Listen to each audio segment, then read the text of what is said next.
na mety na tsy mety emsota tompo e na mora na sarotra emsota tompo a zay mihitsy lamina fotsiny ary courage enao courage enao enao raha manaraka an'andriamanitra izy mitompo fahefanao a izy mavita fahagagana be asandratohatranony fiderana ze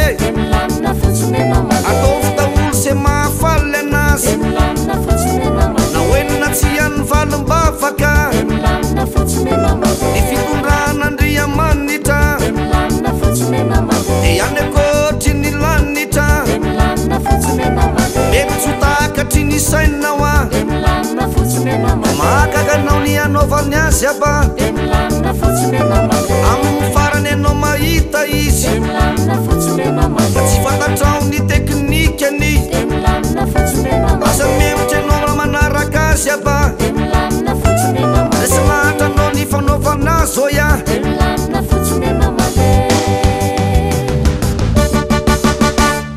nifitondrana Andriamanitra tsara rakoya tena koatry ny lanitra vakokoya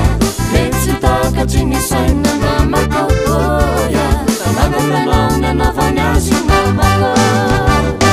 amin'ny farany anao mahita vakokoya na tsy fantatrao le teknika namakokoya aza memotry anao raha manaraka azy avakokoya desy lahatra anao ny anaovany azy mamako osala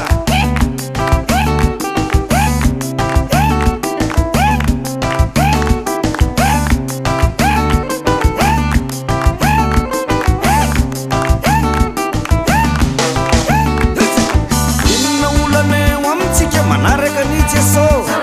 na inona sakatsy ampy amintsika manaraka ny Jesosy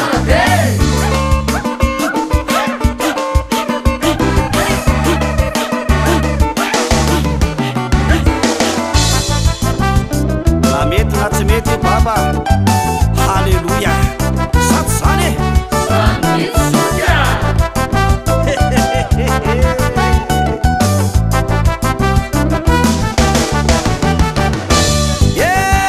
courage enao enao raha manaraka an'andriamanitra izy mitompo fahefanao a izy mavita fahagagana be asandratohatranony fiderana ze atao fitaolo se mahafaly anazy na hoenina tsy any valim-bavaka mizora re miakitra kely de tonga amin'ny arrivé tanàna andraisana fiatana be eto amboniny tany tsy misy ny parfait any an-danitra ianao manana be dehibe fitanana tsara fiainana fifaliana eto amboniny tany tsy lozana fahorina any an-danitra any de tsy misy ny ranomaso eto amboniny tany vingana feno akaso